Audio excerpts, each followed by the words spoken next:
Hello, population. Welcome to another live episode of Off the Rack, unless you're listening to the show after the fact, in which case you're just checking out an episode of Off the Rack. I'm Sal. And I'm Tiffany. We're going to be talking about comic books that come out this week, and also Shazam! Fury of the Gods came out just this past week, along with those comics, and so we are going to chat about that. We're going to be talking all about the movie, spoilers, post-credit scenes, implications, all that stuff regarding the DC universe.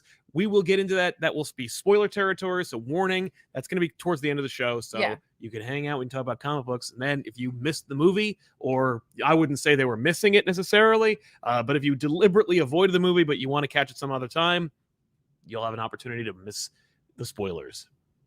Yes. The show is sponsored by you out there. If you're watching the show live, you can also sponsor today's show by using Super Chats. You can ask a question or comment. We'll read it here on the show. Flywheel Shyster earlier said, hey, ComicPop, appreciate you guys. Always making my day better. Thank you very much, Flywheel. Always appreciate you there. Thank you very much. Colleen Hare jumped in and said, just a little donation in honor of World Down Syndrome Day tomorrow. Don't think I can put into words how much Anthony and I appreciate all you do. I owe you all a big thank you, and say hi and to rock your socks tomorrow. Thank you very much, Colleen, for your support. Thank you. So great to see you here. It's great to see you when we bump into you at shows. It was so great to see Anthony. Yeah, if you haven't already checked it out, you should check out, just Google WDSD, and you'll be taken directly to that worthy cause / awareness day. And yeah, Rock Your Socks is a really great kind of awareness campaign where well, Google it and you'll get the whole breakdown. But thank you so much for watching, Colleen, and thank you, Anthony, for being such a supporter of ours. We have your ComicPop logo poster right over there when we first walk into the show. That's right. Or into the studio every day. MNM says, Hellcat #1 was surprisingly great. I especially dug the art. Unfortunately, she is not a character that sells, so I'd be surprised this does too well. I'd be surprised as well. I sure didn't read it. You said you were gonna. Oh, did I? I did. You did, because it was Cantwell. I remember I showed it to you. You were like, oh, I'm going to check that out. I did. But when I went back and looked, I didn't see it. It just slipped right past me. It wasn't a lie. It was just a mistake. I didn't read Danger Street either. So yeah, let's jump into some comic books that came out this past week. I'm going to talk a little bit about Christopher Cantwell and Lan Medina's Gold Goblin #5, the finale of the Gold Goblin series, finally showing Norman Osborn as the Gold Goblin, teaming up with Peter Parker, Spider-Man. The Goldblin, yeah. This has been an opportunity for them to explore Norman Osborn, his guilt, his new kind of like lease on life. It's an opportunity to hopefully keep some of you Spider fans in the Spider family whilst the Spider-Man title works itself out. That's right. Yeah, while it shakes off the old guard of fandom. Just desperately shaking off those old fans. Get out, old fans. Yeah, don't you want to support like a murderer and sexual assaulter like Norman Osborn as a new character who's gold? That's awesome. You were enjoying this. What are you talking about? It was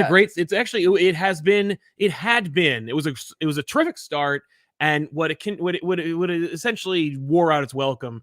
You know, you got like 3 issues of story in a 5-issue bag, and not that the story was necessarily bad, because all the Norman Osborn stuff worked and was interesting in as much as it was well executed. It was well done. It was a nice product, and the Gold Goblin stuff, not so exciting. You know, Ashley Kafka being the kind of like, I'm the manifestation of all of your sins put into one person's body who didn't want them in the first place, and now I'm here to get them. And it's just like, it's weird, because the whole issue / last 3 issues have been her attacking him, being like, I don't want these, you should take these back, and him being like, no way, fat chance.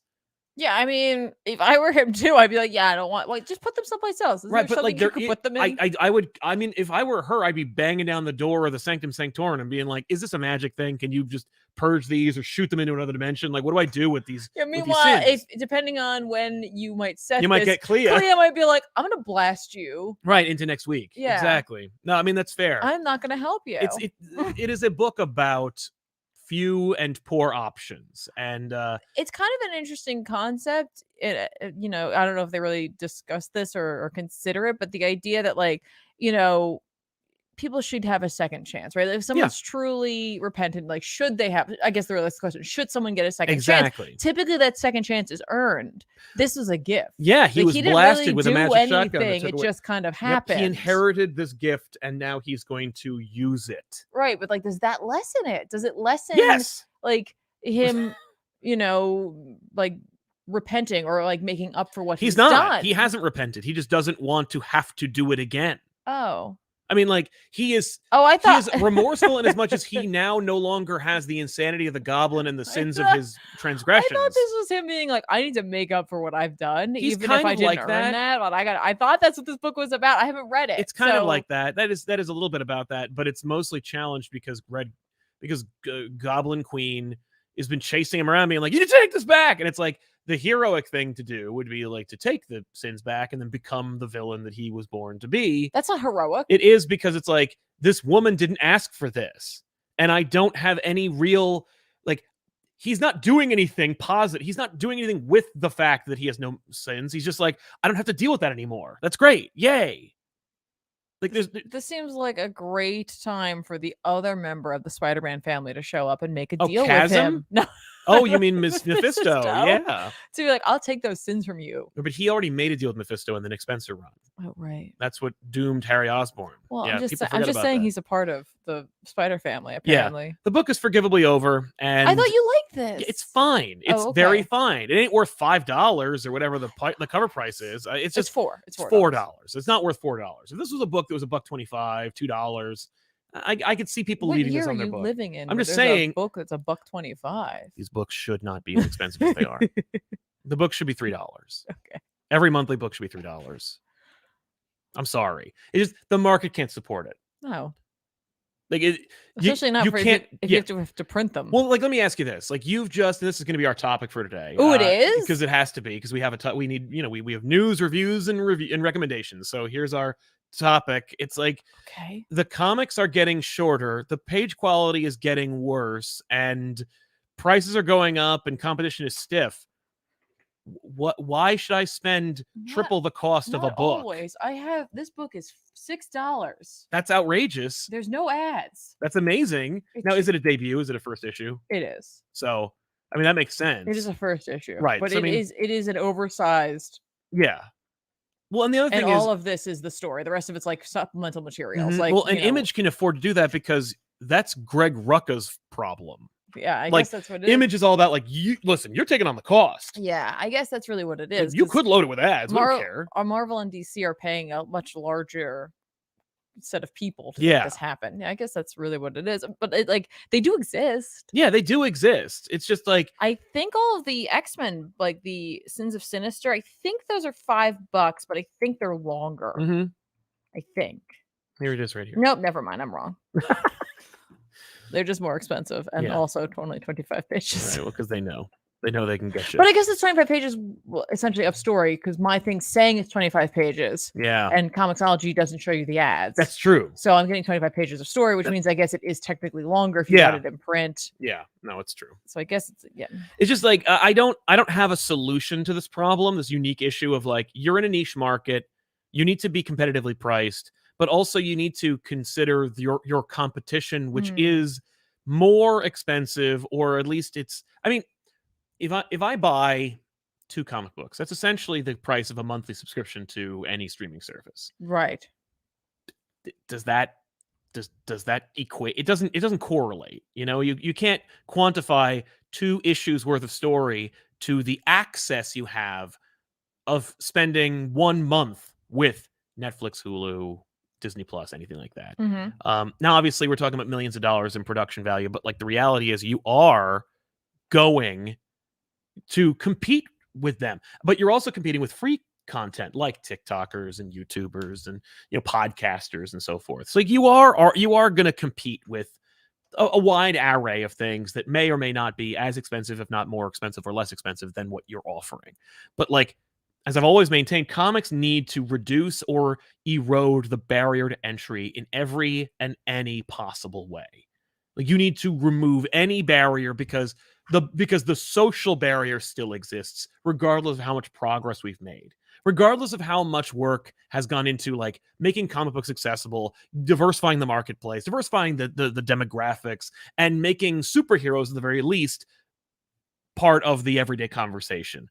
If you were reading a comic book, a straight up monthly 22-page, 15-page comic book on the subway, on the school bus, wherever you are, there is a non-0% chance. I would say there's probably a 25% chance that somebody, if given the chance, going to give you a hard time about it, or at the very least, silently judge you. You could say that about a lot of things. Because, You could, but I'll bet if you were holding a phone or a video game console like a Switch, less so. And so that's the problem. You have like a cultural stigma that has been inherited over the decades that is eroding. And I will say that there is progress being made, but largely it still exists. And it's something you have to consider when you are making these kinds of leaps. And so if you can't necessarily make like cultural seismic shifts, or at least you have to trust that the slow passage of time will hopefully make that happen, then you got to find other places to cut. And I think cost is one of them. What about you? What's the deal with cost? Like, $6, $5? Is this outrageous, or is this like we're gonna have to deal with it? Find other ways. Yeah. So I simultaneously do think that we're gonna have to deal with it, because I completely understand it. I don't love it, but I do understand it, especially coming from the big two, because they do have a profit margin, and they're not just like they're not smaller groups. Like, there's a lot of people that have to be paid off of like a book. It's not just the artists and the writers. There's an entire just like a movie. It's hundreds of people, and yet you could watch it for 90 minutes and then immediately dismiss it in hand. Sucked. End of story. Dismissing the hundreds of employees and production designers and writers and artists and people. But comic books, same deal. Fewer, but still a not insignificant amount of people worked on one thing that came out that meant to entertain you. Yeah. And yet we are also in a place where like piracy is very much prevalent in this marketplace. I don't know if it's necessarily digging into the profits of like independent comic books the way that some creators say. A lot of independent creators have a real problem with piracy, because they're like, I mean, we're talking thousands of units, not tens of thousands, thousands of units. And people are reading them online instead of buying them, and that cuts in. And it does. It does. Well, no, it definitely. I think that definitely like can hurt an independent book 100%. That's fair, because first of all, they're usually paying for it themselves. Well, they're paying for it themselves, and they like. Some folk think, well, it's all right. It's just a couple, like maybe it's just me doing it, or like it's like 10 people doing it, right? But it's like those 10 could make a difference for them. Well, and the reality is, it's not just 10; it's 100. Yeah, and that is hundreds. Huge difference. Yeah, I mean, we could actually pull the data. Like, I don't have that, but like I could get it, where we could find out just how many people go to those websites and like how high traffic those websites are. Sure. But you know what I mean. But in terms of like the price, yeah, like. There's some things they can't control. Some things they're going to take advantage of. Like, folk know that printing is going up, paper has been going up, but like, and I see that firsthand actually in my own job and creator, where it's like, you go to print something and literally week to week the price shifts. Like, and it can go up, it can go down. Pamphlets or brochures, or magazines, like things, all sorts of things. But even like then. They're like, I can give you a quote for this week, but I can't give you a quote for next week. I can't do that. I don't know. Which historically has not been the case. You could probably be like, oh, this quarter, it's this price. You get a price and you'd be good for, you'd be like, all right, you quoted me this, maybe it'll go up a little bit. But it is a fundamental shift. Yeah, you got some time to wiggle around for like a month. And so, I think the price that we're seeing, these $5 is the one that I'm always like, like $4, it's not easy to swallow. It's not, it's an easier pill to swallow, certainly. $5, I think you're right. $5 is rough. It's a bridge too far. But some of these, I think they're just trying to squeeze you. I think they're trying to squeeze you, but I think they're really just trying to put a buffer on, because they don't know what it's going to cost to print. Right. Like, so you're saying any book that's over $5 is probably just deliberately made, like, even if almost arbitrarily so, just so that they can weather the cost. Like, the book might actually lose money depending on how much it costs to get the creators and print the damn thing. Yeah. If we don't price it out. But the problem is then you then head towards a direction of like you're pricing out the book. Yeah. Like out of the marketplace entirely. Like, Yep. There's a book we're going to talk about, Superman Lost, which I had to read through Comixology. I was going to pull it on my pull list, but I didn't get a chance to go to my comic book store. I don't recall how much this book is. $5. It's $5. Who's asking for a effing Superman miniseries right now in a time when there are so many Superman books? Right. Now, look, Chris Priest wrote it, so maybe that's enough. But like a $5 miniseries Superman book, yeah, Are you for real? That one was 32 pages. The one I read, Immoral X-Men, was only 28 pages. Right. But 25 of them were content, so I don't know how many were content in yours. I have to assume the same thing. Yeah. But the other problem is, like, you can't necessarily measure your reading experience, your page value. No, it's true. You can't. You really can't. Right? But but I'm just saying it's an example of, like, sure. I think this is a totally different topic, and I don't want to necessarily dive into it right now. It's a related topic. Fair. But I do wonder if this isn't going to start pushing more folk to trade reading. I mean, I think that the fact that you will hear professionals in this industry discuss trades as a, like, unexplored, burgeoning powerhouse of the part of the industry. Like, people are like, oh man, no, you have to consider the trade. Like, the trade sales used to not be considered. Right. And now they they strongly are. I don't see why you wouldn't. And I was actually just thinking about this the other day, by the other day, I mean, actually today, because I caught up with a book I hadn't read in a while, which means that I read, I don't know, 6 issues today, and how much I loved the experience of reading those 6 issues today. In one sitting. I was like, this is so good. And I'm like, I do wonder when we're going to go to that, when they're just going to be like, this is like, right. Like, if the book is an ongoing, you can do monthly. But if the book is a miniseries, it wasn't ongoing. No, I know, but I'm saying, like, but I do wonder at some point if they're not going to go. We can't sustain the market. The market we can't sustain the monthlies, so we're going to go to either bi-monthly, right? Or seasonal. Seasonal, or you'll get, like, here's the next arc. Yes. And you buy it as a trade. I wonder what the cost is. You'd think that original graphic novels would increase. The production of original graphic novels would increase if the trade market was proportionately successful. It would be a hard sell, I think, too, because comic book retailers really... the brick and mortar stores would close. Yeah, if you remove the monthly market, right? But I think also, because, like, here's the question, right? Like, is it easier for someone to go into a store, like, if you physically go to your store and you're in there and you're grabbing the books you're going to grab for the week, and then you go like, oh, maybe I'll grab this too. Oh yeah, right. And so, like, you get to your total. Losing that, right? So like, you get your total, and you're like, oh, okay, like that's fine, as opposed to going like, I'm going to grab, like, my trades for the month. Yes. Right now, you, like, while technically it should be saving you, because if you bought all those single issues, it tends to equal more than the trade, right? So you're actually saving money, but in that moment, that total's higher. Yes. You're probably less. I wonder if you're less likely to pick up something else. I wonder. I bet probably. I mean, certainly you're budgeting for your month. I mean, would they be able to? Here's a question. Mm-hmm. Do you think they could ever adopt the, like, Shonen Jump model? And describe that for the listeners. And hopefully I've got the correct name for that. I haven't picked up a shonen in a while. But it's a manga style that comes out, and it's a collection of several different mangaka's stories that are all within one book. So you're buying the big one book, and in there's a whole bunch of stories. Image is doing that with Image right now. Yes, Image. It's a whole bunch of stories. The book with an exclamation point. Yeah, now, of course, you are buying a bunch of stories that are independent, so they're all over the place, as opposed to, like, with shonen, which are kind of more within the shonen genre. Yes. Yeah, so it's like within Marvel, like, could they be like, okay, we're putting out Marvel, or like the Marvel Knights? We can't support, like, a Moon Knight, Punisher, and Daredevil book anymore. Yeah. So now you sell on a quarterly basis or a monthly basis the Marvel Knights book. Yep. And so you get, like, 6 pages per story every month, or every month. Every month you get 6 pages of Moon Knight, Punisher, and Daredevil. Yep. And it costs $15, $11 a trade, or $11 a pop. Yep. And I hate that, and I would loathe it. I kind of love it. I appreciate it when it happens in my books, like annuals and sometimes Marvel and DC have done these, and not to that effect, not certainly to that, like, initiative, but I'm not like, when they try to, like, shove another book at the back of a book I'm buying, I will almost always ignore it, even if the story is related. Like, I know that I almost skipped the Francavilla Zdarsky Batman story that was going on in his Batman, because I was like, oh, a backup story.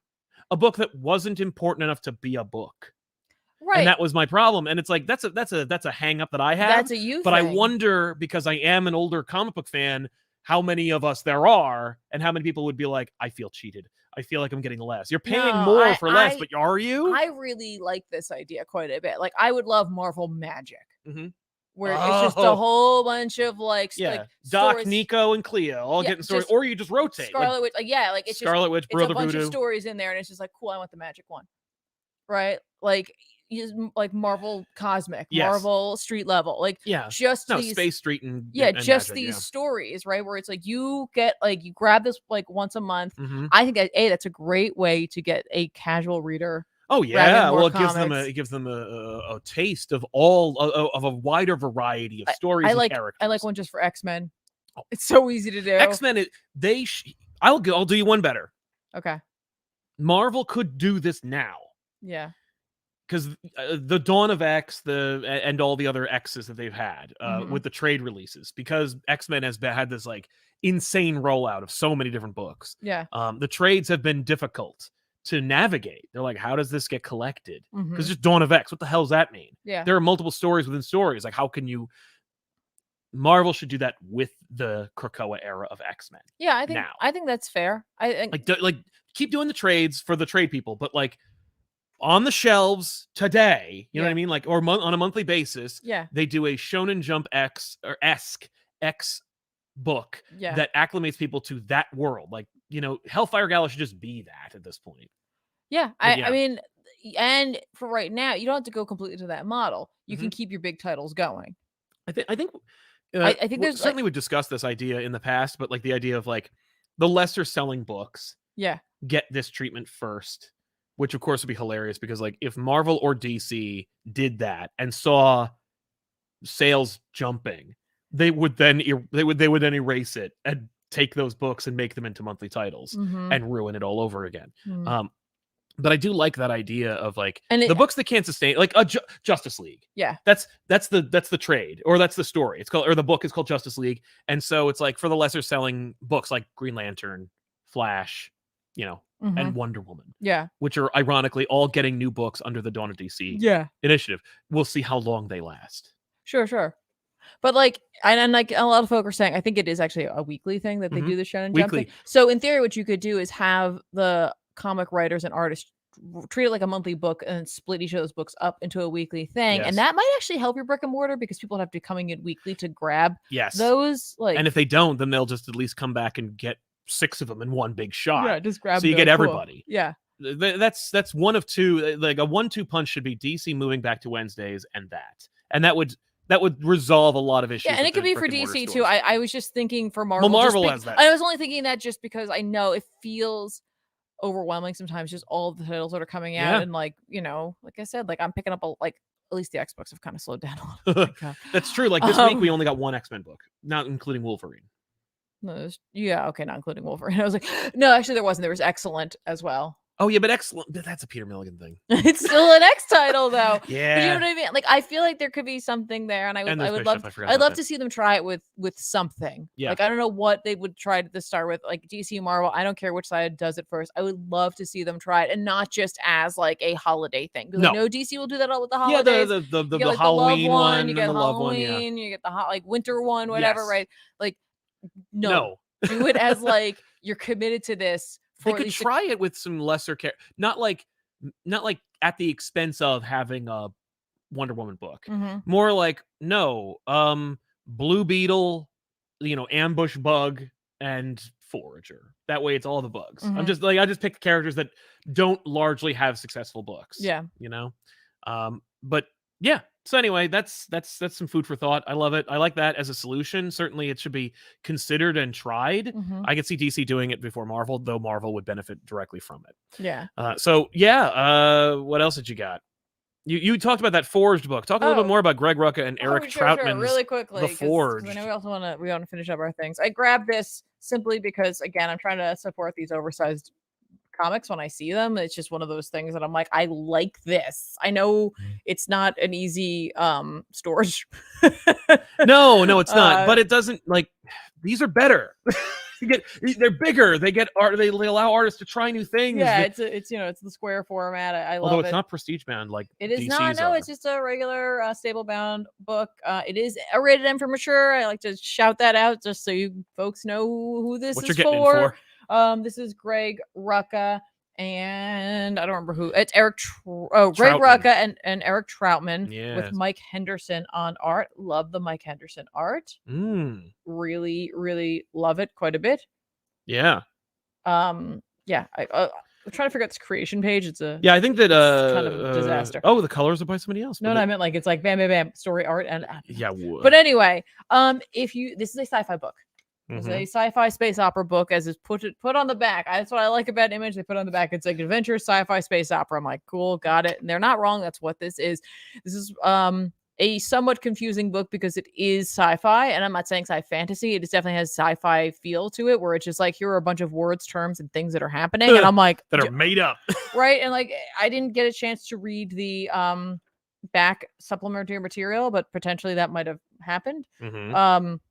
Or might have helped me. Might have helped me. But I didn't get an opportunity to check that out yet because there's quite a bit of supplementary material, including like some crazy like space map. Oh, nice. Like, we're sci-fi. Yeah. But it is about a group of 5 women who are like crazy foul-mouthed soldiers who pilot these mech things. We barely get to see the mechs until the end, but like we get to know who they are as characters.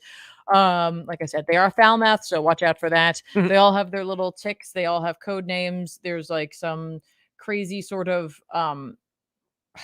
governmental system where there's like an eternal empress, and she's got like voices for herself called Cassandra. So like there's clearly a bit of like mythology associated here. We all know Rucka likes that. Yes.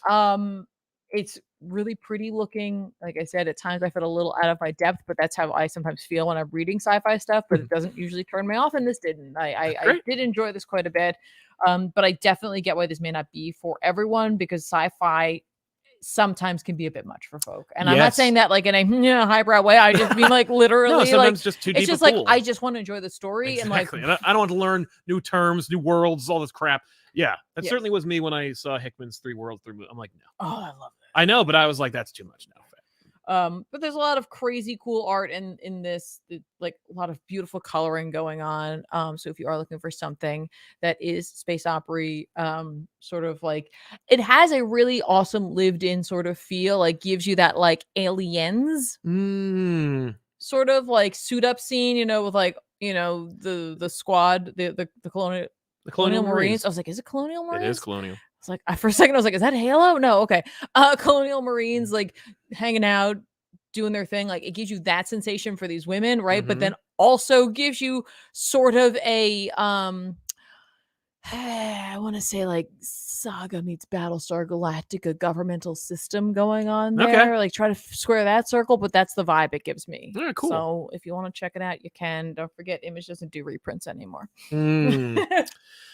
Beeper Leaper. I'm gonna read 3 more super chats really quick. He says, "Hey, ComicPop, have to miss the live show, but we'll watch tomorrow. I know this current Spider-Man run isn't great, but I had a question: is there a Spider-Man run that the majority consider awful that you love?"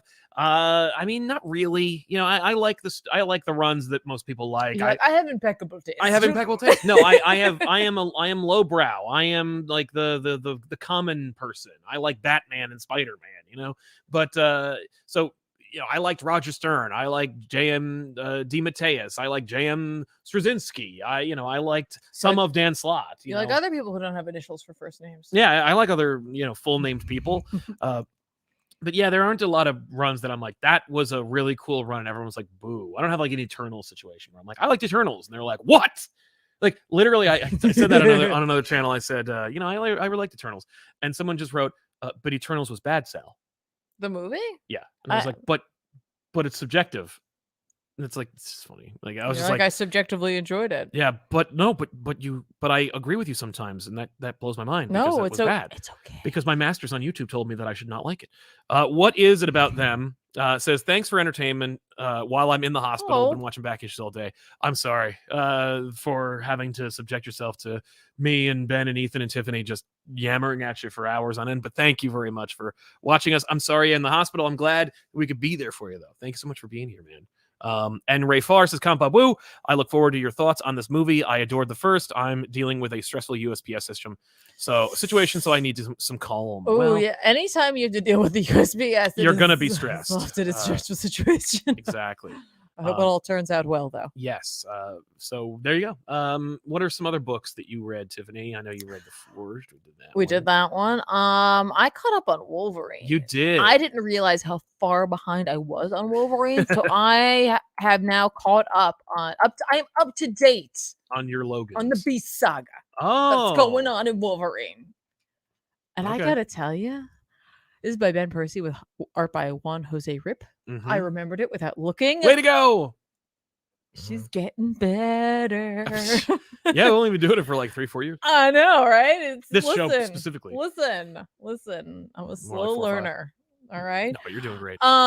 This is issue 31, and it's just like, hey, you think things are wrapping up? Not even remotely true. Things are just getting started. What's going on? But I gotta tell you, there is certainly a moment in this where I was like, oh my god, are we gonna do it?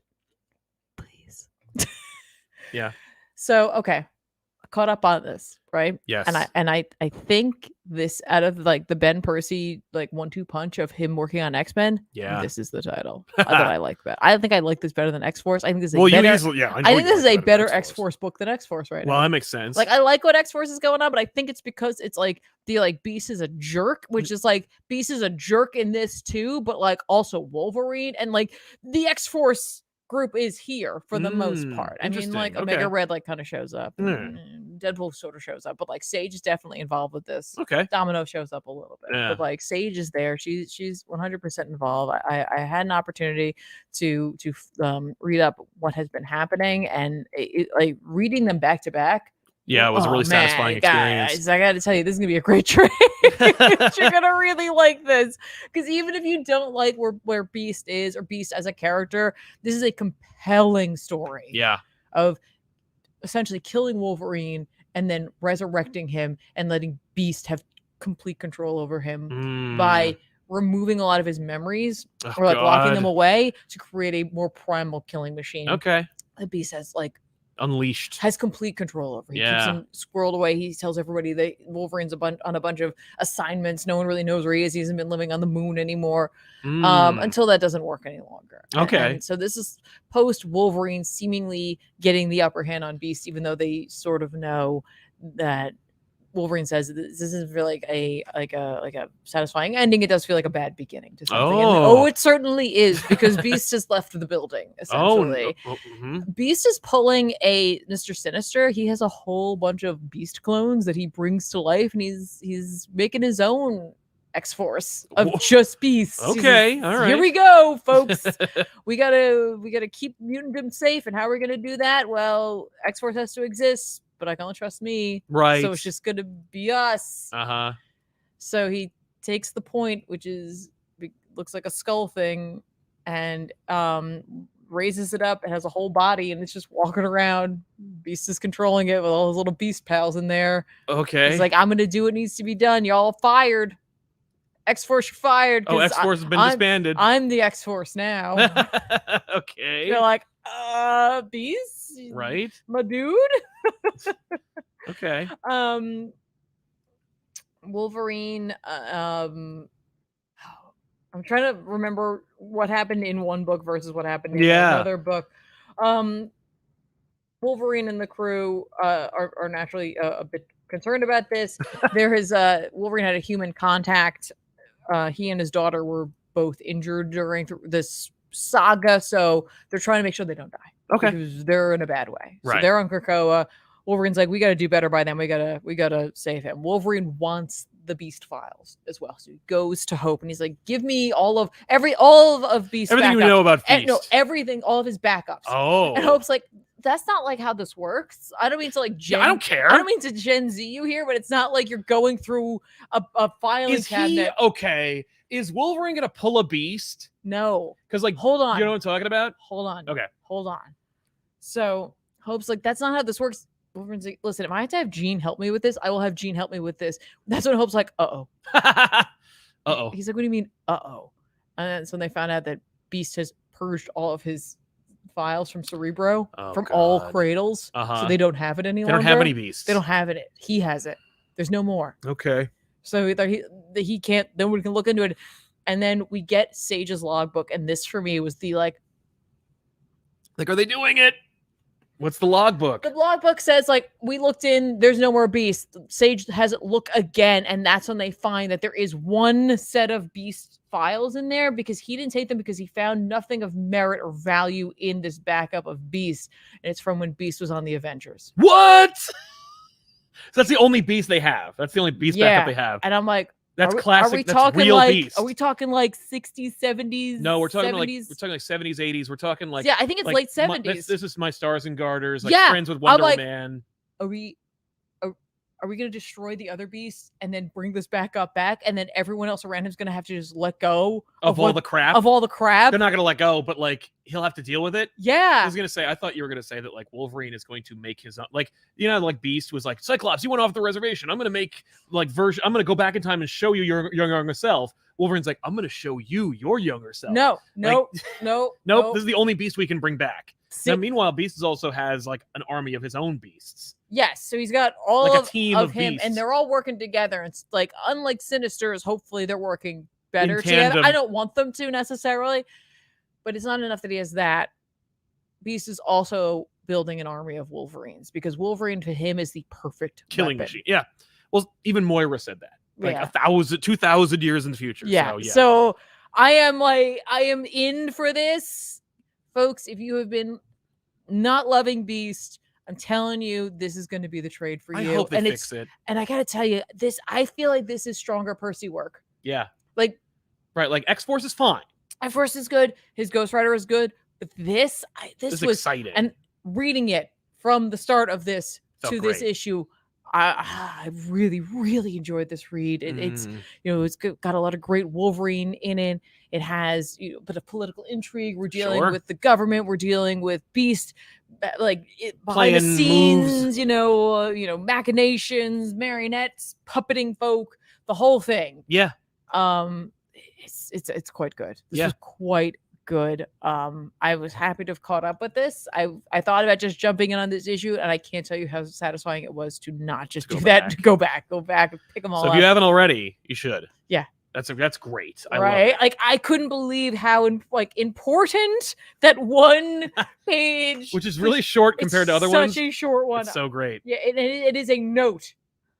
It is a note at the bottom, like a footnote, that it is that's untouched. It's just sitting in there. That's what they have. I'm like, make him, bring him back. Please do it. Please do it. First of all, great to have him back. Second of all, really does open up a lot of opportunity for interesting storytelling. Stories. Yes. Because you have a whole team of people, a whole group of people who hate Beast. And there's going to be a Beast who's no idea. Yeah, who's like, maybe I'll leave. Like, maybe he'll join the Avengers again. Like, maybe he'll stay. Who knows? That's awesome. That's so great. I love it. Yeah. Yay. Well, I read Superman Lost #1, Chris Priest, Carlo Pagwalian. This was obviously, it's the first issue of a 10-issue miniseries. It's $5 a piece. This is an alternate story. I assume it's an Elseworlds type book. That's how I interpret it in any case. It's just, who asked for this? I'm not like complaining. It's a fun miniseries that like the idea is that Superman and the Justice League, they investigated an anomaly under the water, and they find that only Superman can stop it. It was like, I was like, didn't I just read this damn thing? And that was in Justice League Last Ride, where it's like, oh my God, there's a thing, and only Superman can do it, but Martian Manhunter dies to do it. In this one, it's like, oh my God, if Martian Manhunter does it, he'll die. Superman's the only one who can do it. So he goes in. The idea is that the story is just like Superman and Lois, they're talking, they're living their lives. And then like a minute, like a second goes by, and he's just standing in the living room. And she's like, what's your problem? And he's just staring off in the middle distance. And then Bruce Wayne shows up. And it's because the League had an adventure. They dealt with this anomaly. Superman went into it to stop it and close it. And when he returns, like, he disappears.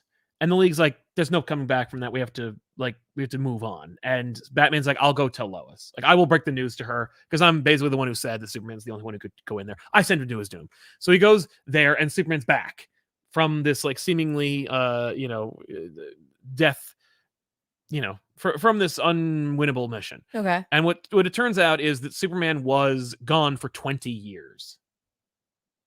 Oh. For him. Right. So he returns like a few minutes after he left. Right. The League thought he died, but actually he's back, and it's like Narnia. Yeah. So he has to deal with he gets Narnia'd. Right. So he has to deal with the fact that he has 20 years of memories, and for everyone else, it's been like 2 minutes. It was 2 minutes. It's 20 years in my heart. No.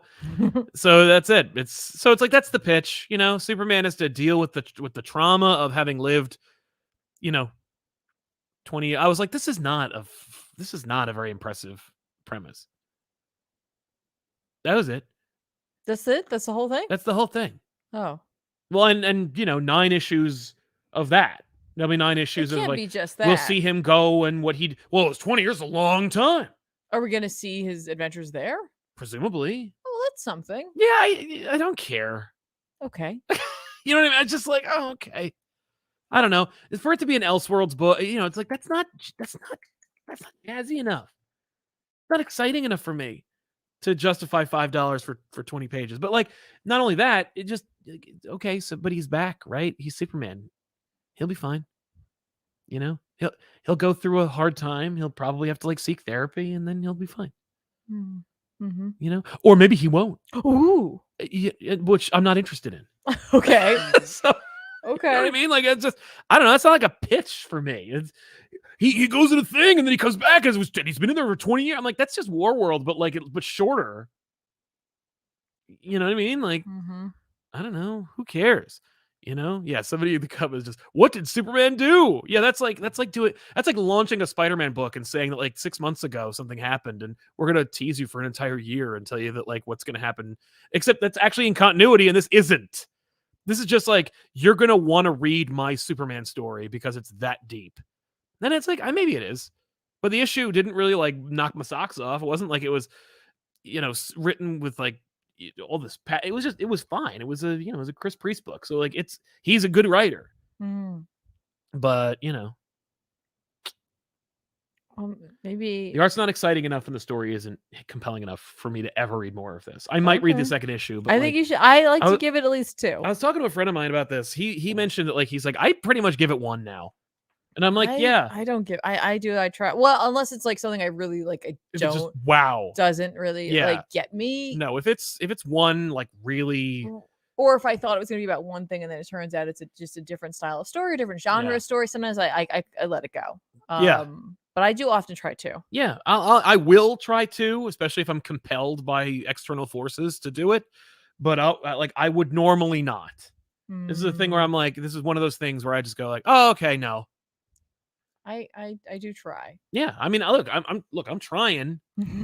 I like other things. I know you do. So meh. Justin Beauford says, howdy. Hello, Justin. Thank you very much. Cat Lawyer says, I love the new mustachioed member of ComicPop. That's Ethan wearing a mustache. If you haven't checked out back issues, you should. Shrianj Rajarma says, hey guys, gonna watch the Shazam today. Hopefully it's a fun movie. Also, have you been checking out The Riddler Year One? It's so good. No, but I should. You said that last time too, I think. Sorry. No, I'm not saying. Chunky Jesus, thank you very much. Good luck to you. Potassium to the Heart. Hello, shameless plug for you to come to PAX East. Follow-up question, signs of a good local comic shop. The Telephonics says hello. Keep the lights on. For one thing, we love PAX East. We haven't been in about like half a decade, but we should be going back. PAX East. Yeah, it's a great show. It is. And as for signs of a good local comic book store, cleanliness, well lit, diversity of product, friendly retailers. Yeah, and by diversity of product, I understand a shop needs to sell something other than comics. No, I mean like a wide variety of comics. I like that, but also a mixture of like current stuff, but also a nice trade section, and maybe a couple of like if you don't a couple have of bins of back issues. Yeah, a couple of bins of back issues. I completely agree with that. I think that's a good. I'll forgive like a crappy shop if it has like a ton of dollar bins. I know you will, but I think a good comic book store, but a real good comic book store is like cleanliness, well lit, doesn't smell, easy reach, and affability from. And I think retailers. Enough space. Like if it, like you don't want it to feel like it's empty, but you don't want it to feel like so cramped that it's uncomfortable to move around. Like you don't want to feel like you are visiting someone's storage unit, right? Or that if you want to browse for a while, that you're in the way. Yeah. Nerd King 101. Been thinking about how manga have TV shows on network television. How they are popular partly because of Toonami. If a kid finds the new Spider-Man show, he's going to do anything else because it's terrible. Well, that's true. The new Spider-Man shows are really awful. I think it's because there's a pretty good flow of manga into and it's anime. Well, and they're also not ashamed of it. Like, yeah. TV is trying desperately to like justify they're better than like it feels very much like, because like every time you hear one of these directors, writers, whatever's talking about like the latest superhero comic book adaptation, they're like, so and so is a huge fan, and we just needed somebody who was a fan. We needed a real fan. And I'm like, you know who would have done a really good job? Jerry Conway. Like, you know who would have written a really damn good script with some good punchy dialogue? Brian Michael Bendis. Like Greg Rucka. You know who would have written any fucking comic book writer? Like any comic book writer. And they're all writers. And some of them are award-winning writers. And like, you know, what are you doing? Pretending like you're better than this. You know? And it's just so frustrating. It's just, you know, it's cultural, it's different mentality. You know, it's there's ego. a respect of animation. Yeah, no, especially on East. Yeah, in East inspired stuff. It's like, oh, well, we got to make it like the manga. Obviously, hell, the person who made it probably works on the show in some significant like editorial capacity. And in the movie, they're like, can we just make it anything else? I'm sorry, I hate that we have to do this, but we just need your money so bad. Because what I really want to do is tell a story about me and my dad. Cat Lawyer says, speaking of money, I was pissed when DC reprinted a black and white Batman story for their $10 Power anthology. It was like 15 pages. I love those books. Like, boo. I hear you. Lawrence Perry, I read Tom King's Supergirl and loved it. Yay. Hooray. Can you recommend any other Supergirl, similar Supergirl runs or anything tonally similar? Thanks, ComicPop Rocks. Thanks, Lawrence. No, there's nothing like it. That's why it was so exciting. The Peter David Supergirl run was good, but not the same Supergirl, and it's not in any way similar whatsoever. Yeah. So that doesn't help you. But you know, I will recommend. Here's what I will recommend for you. While Tiffany thinks of a real answer. No, he's just... Tom King is writing Wonder Woman coming soon. Fair. He's going to begin with a backup in 800, and then 801/1 will launch. And it's directly connected with the success of Supergirl. So I would pick up Wonder Woman. I would say Saga. Yeah.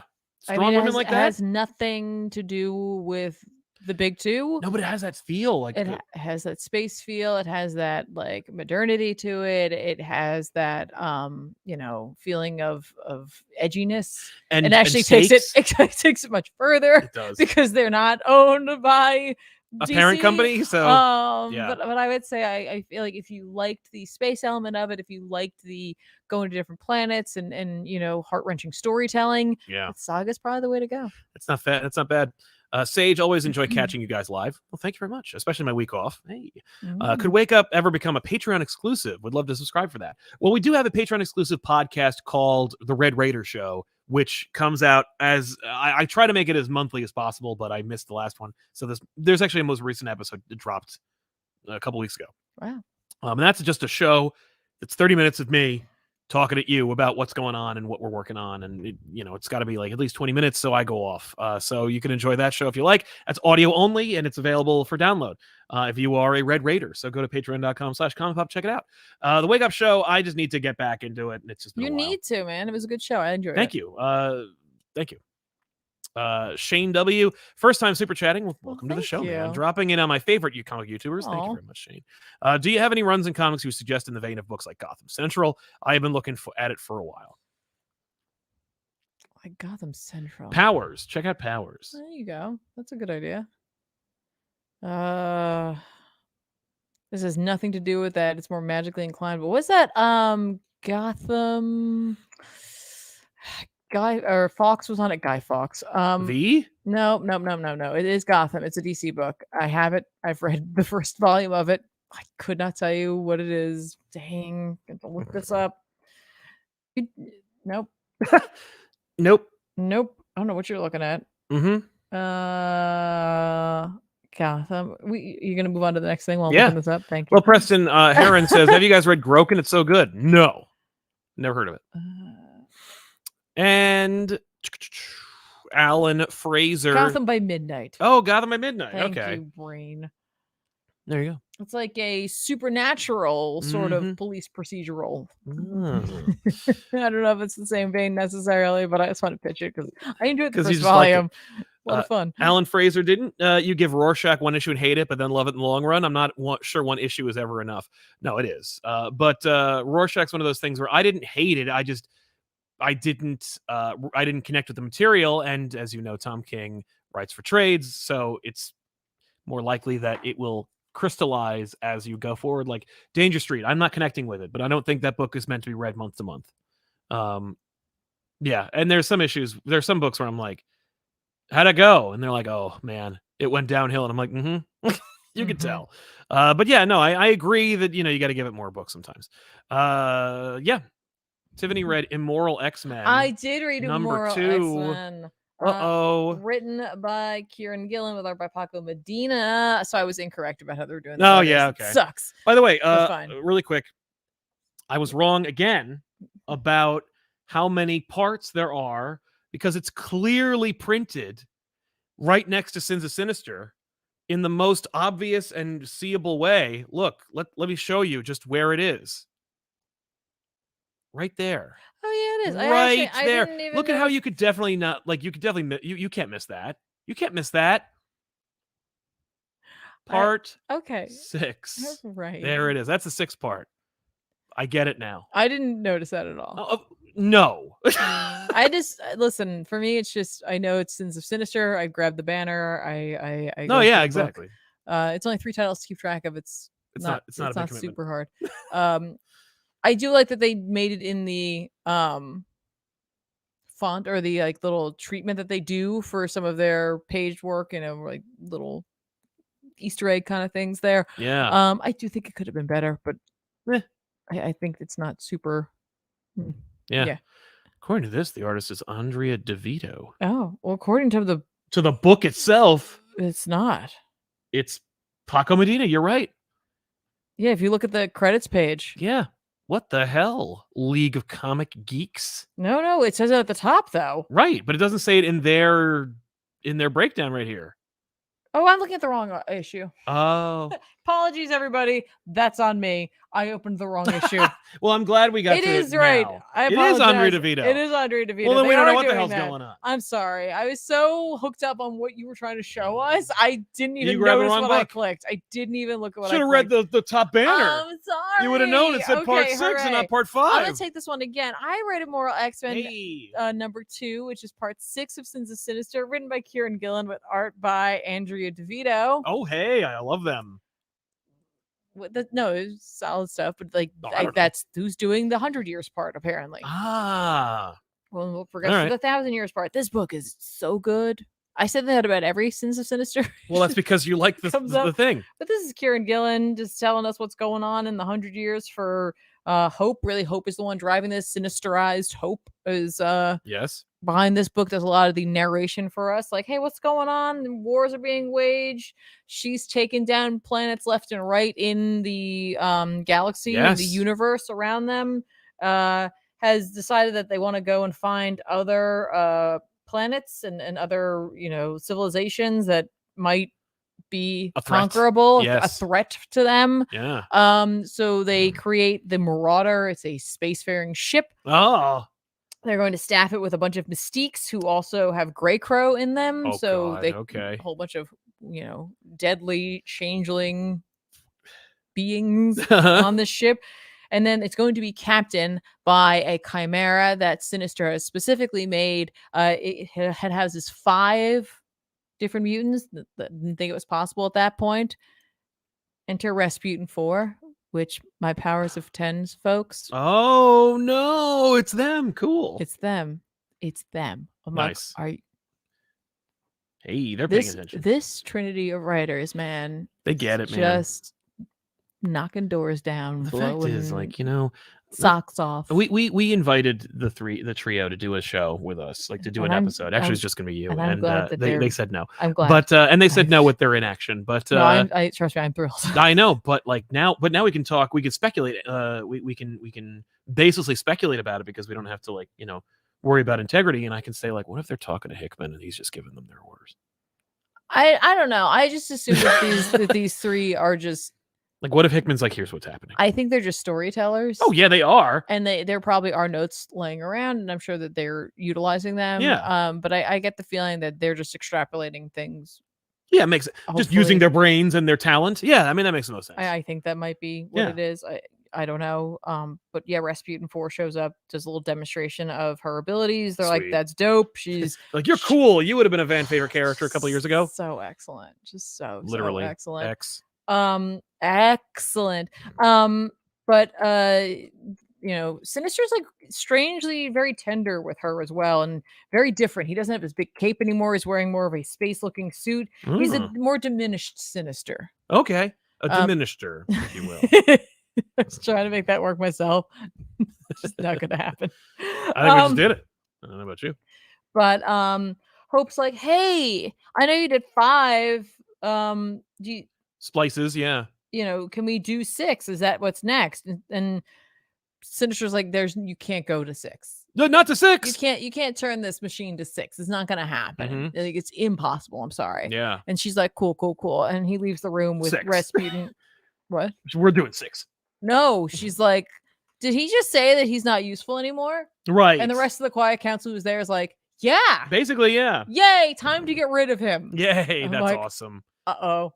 Sinister kind of pieces that together as well. If you were only reading this for some reason, all of a sudden Mother Righteous shows up. You're like, why is she here? So this is where we're starting to see things are like crossing over happening. Coming together is really what it is. She's clearly here to get some mystical thing, but she also gives us an opportunity to be like, what is up with all these Sinisters? What is this? What am I looking at? What is this? What is happening? Why are there like 4 Sinisters? But it's Mother Righteous, so she's more magically, mystically inclined. Yeah. Gives him a book, and like all she asks in return is a thank you. She's like, great, thanks. And I'm like, okay, that's some sort of magic thing you needed. Oh, thank you. Wink, we all know that. Yeah. Sinister opens the book up, and it is revealed that initially there was a man named Nathaniel Essex, and he was like, one day machines are going to outthink us and kill us, and we have to find a way to outlast the machine. That's interesting. Right? Like, that's it. That's what he thinks. He's like, they're very good at it. They're very good at thinking, and one day they're going to take us over. We can't have that. Right.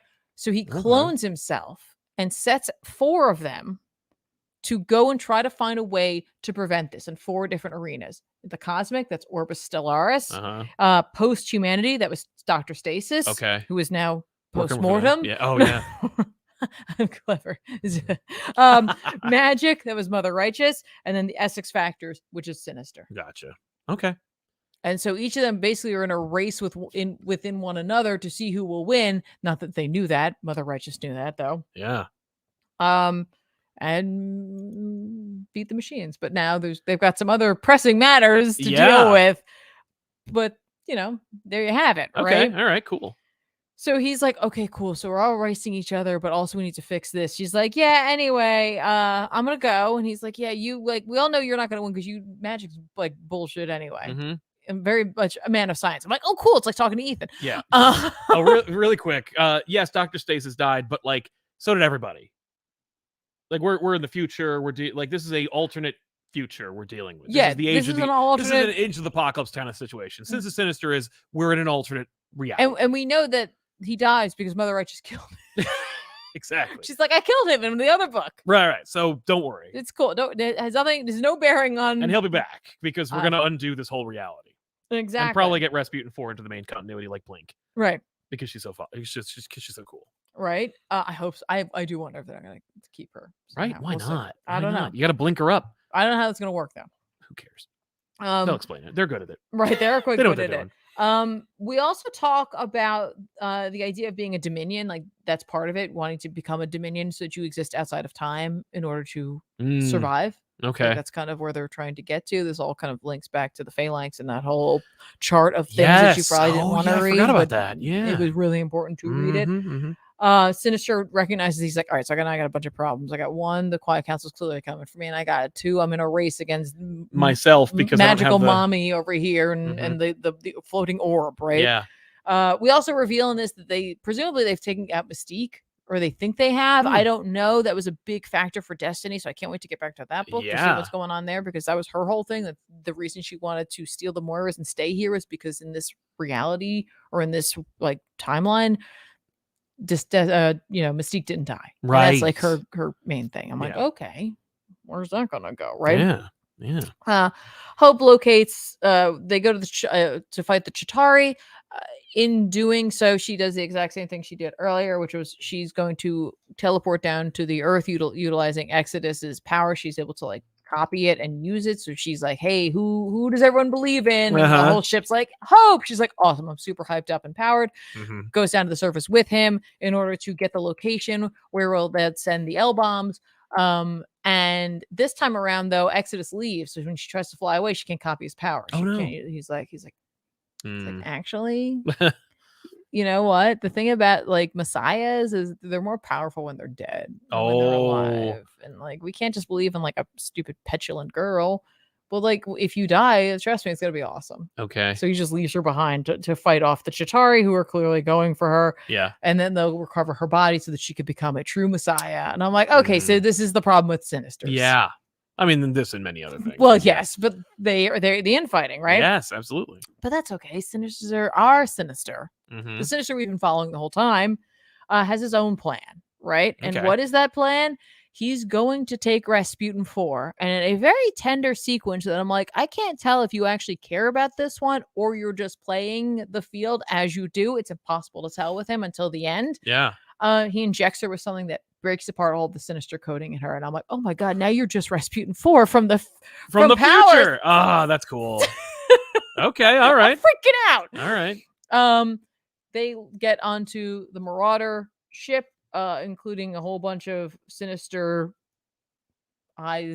beings, mutants on there, and they blast out in order to get away from the Quiet Council and others. And now they're off the grid. They're on their way. So I don't know, guys. It's like, in theory, this is like a weird version of that reality. Although if you go back and you look at powers, right? Yeah. If you go back and check out some of the info dumps there, a big part of it were that there were some lost years of mutant leadership followed the universal death or disappearance of senior leaders, and preceding the fall of Krakoa, Mars. Many believe rampant rumors that the lost years were not accidental but purposeful. And then you see betrayal, right? And if you read the betrayal part, that like Sinister was part of that. And I'm like, okay, the leaders are kind of gone in a sense, right? And Araco was destroyed. Yeah.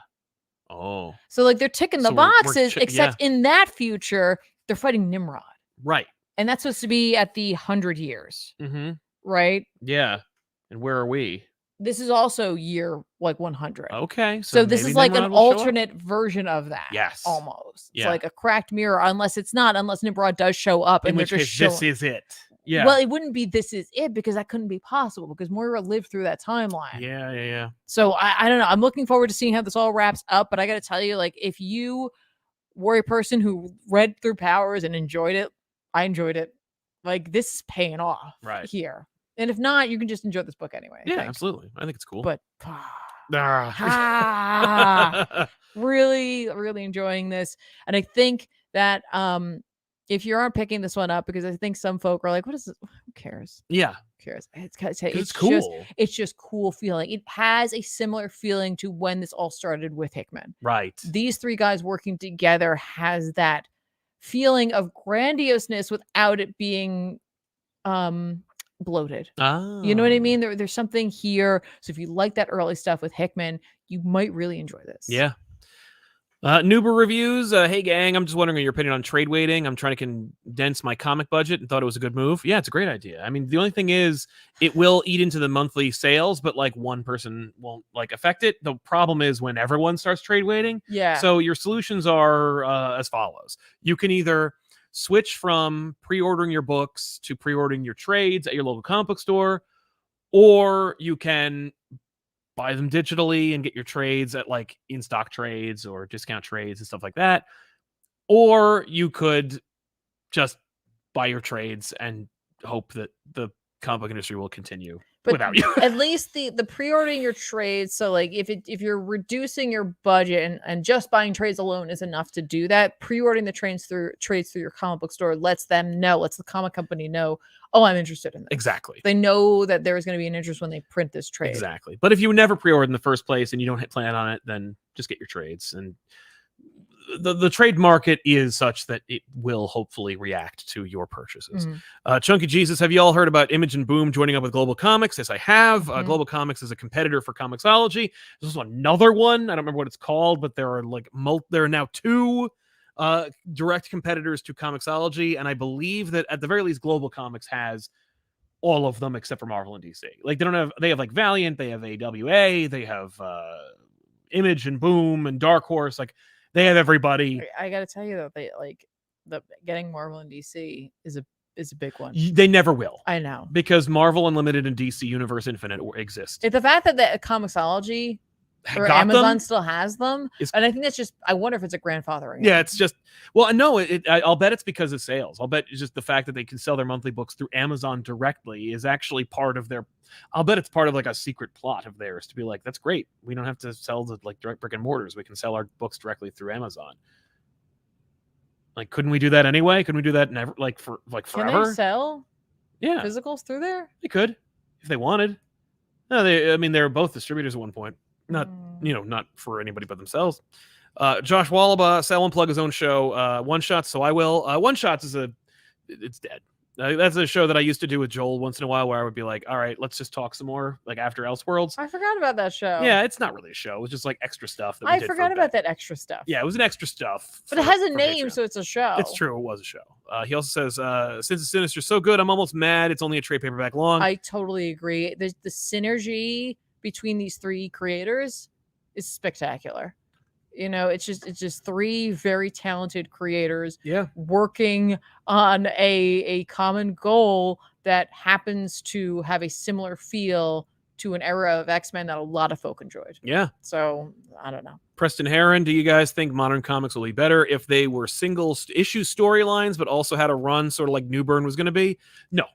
Done ones are done and over, and I don't think people would want them anyway. And even if they did, like they would be a lot of compression, and books would have to either be longer and more restrictive to artists and writers, or no, it's unsustainable. You can't do it. Done in ones do seem to work in the indie scene though, and often for horror books. Yes, and they can be, and they work. Well, they work few and far between. Like the One Bad Day books, are done in ones essentially, and they're a little longer than your average book, but they are so rare, and they are like special events versus like a regular book.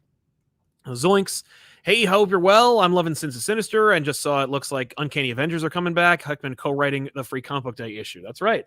Uncanny Avengers is going to come back. That's going to be a book. And I don't know if it's going to be like in the Krakoa world or if it's going to be its own thing. I don't know. Starring Beast. Yeah, that'd be amazing. So yeah, let's should we talk about the movie? Yeah, do you have anything else? No.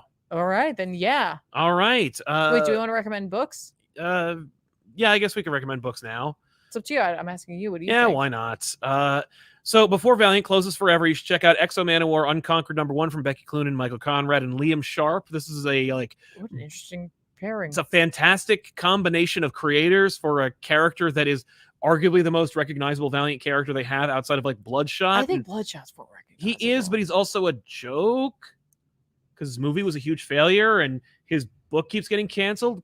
So like Exo Manowar's it, and Liam Sharp doing it means it's going to be really neat. And I'll bet like there's a lot fewer restrictions than he would get on other books. So it's just neat. It's neat to see. And it's just like, it's a neat book that I would definitely, I have had a chance to read, and I can say that it's like, it's pretty cool. It's what Exo should have been when Valiant was relaunched recently. All right. Spider-Man Lost Hunt #5 from DeMatteis and Eder Mezalias. And man, I know that suit from the game. Yeah, Spider Armor's coming back for probably this one issue. Yeah, this is one issue. It's the last issue of Lost Hunt. So read issues 1 through 5. Punisher 10 feels like this literally the last time that this book came out. That week we did the back issues on it, and that was months ago. So like that feels like it was a while ago. Yeah. So Punisher, number 10. I love this series. It's phenomenal, and you need to be reading it. So pick it up. Deceased War of the Undead Gods, number 7. Tom Taylor, Trevor Hairsine. This, I believe, is either the penultimate issue of the Deceased saga, supposedly, although I don't believe them for a second. Definitely be reading this book.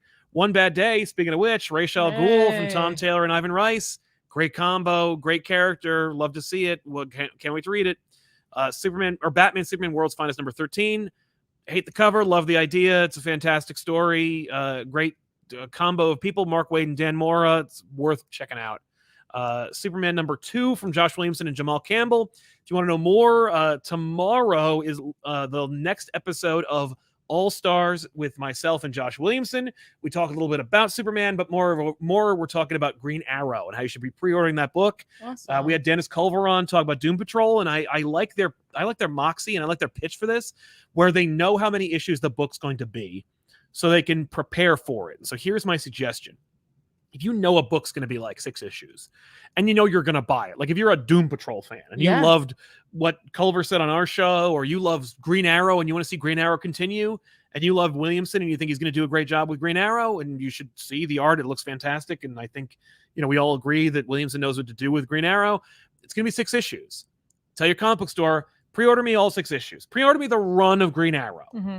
Just pre-order me the run for Green Arrow, because you're only in it for 6 issues. But if you tell them ahead of time, put in my pull list 6 issues of Green Arrow. Mm-hmm. That is enough to tell the publisher, like, oh my God, I guess we should give them at least another 6 issues. If not an ongoing, that's how Poison Ivy became an ongoing. So if you like that kind of thing, check it out.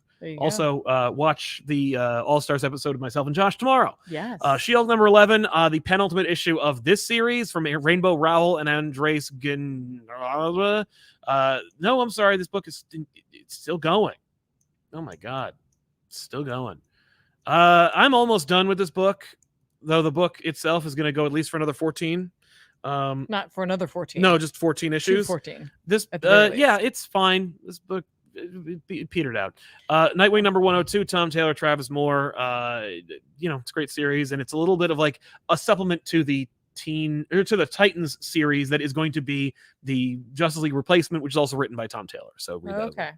I don't know how I feel about it becoming a supplement. Well, it's more like I love it because he's going to be working in tandem with the Titans, and the Titans are going to be located in Bloodhaven. So for me, I think it's great. I think that's great because it means that it's going to be more realistic for me. Like, he's going to work with people that he knows and likes. He's not just going to go, well, obviously this is a Nightwing book, so only it can be about me. Like, no, if Wally can solve a problem, I'm going to call Wally. Right. Which I think actually makes it more interesting in a shared universe kind of book, and in a book that you don't need to make grim and gritty because there have already been enough of those already. So you don't need to like worry about it. Like, you can try a book where Nightwing shares the load because he's because he's a friendly character. Share the load without me. Share the load without me hearing, Samwise Gamgee saying that. Thanks so much. Naturally. For that. No, I mentioned, I saw someone earlier mention about Dan Mora. They're like, how did I not know about him? Where was he? And I'm like, you know where he was? He was doing Klaus and Once in Future, which is why I guess no one knew about him. Yes. But you should be reading. You should go back and check those out, because Once in Future, I don't know if it ended or not. It did. Once in Future is just like, if you like him, trust me, Once in Future is him just going for it. Right. And it's Kieran Gillen telling him how to go for it. So it's pretty awesome. I know. All right. Next week, I thought you had a bad week, which I don't have a lot necessarily, but it's like the many hits of me for next week. I'm super excited. I just want to check out what this was. I don't know what it is. What a great name. This is such a great name. I'll probably check it out anyway. We were talking about those anthology things. This is one of those. It's a themed one from DC, though, so it's not ongoing. It's just going to be a whole bunch of writers I don't really know. Yeah. With a whole bunch of artists, that some of which I am familiar with. But it's called DC's Legion of Bloom. They were like, oh my God, we have a lot of plant-based characters. Let's put them in there. Yeah, so that's amazing. That's DC's Legion of Bloom. That's great. I love it. Yep. That's just for me, so I'll check it out. Okay. But here are 4 things that I literally cannot wait to get my hands on. Storm and the Brotherhood of Mutants number 2 is coming out, which is part 7 of Sins of Sinister. This is Storm and the Brotherhood of Mutants at the 100 years post the Sinister event. Al Ewing, Andrea DeVito. God, I'm so hyped for this whole thing. I can't wait. Yeah. And then look at that, another artist on these. This was a smart way to do this. I think having the artists do just the 3 issues is allowing them to come out on time. Absolutely. So good.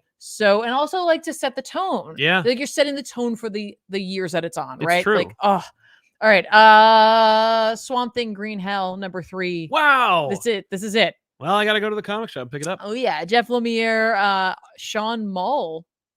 Oh, no, that can't be right. It's Doug Mank. Yeah. Why Doug is Mankey. it? But it says I don't know. freaking the site, man. I know. Doug Mank on the art for this. This just came out recently. Hooray! We're back on schedule. We're gonna be finishing up this little series here. This Black Label book. So if you didn't grab 2, go grab 2. They reprinted number 1, so you can pick up 1 so you and can 2. pick up all 3. And check them out. Gargoyles #4 is coming out. Yay. This is Greg Weisman, art by George Kambadais.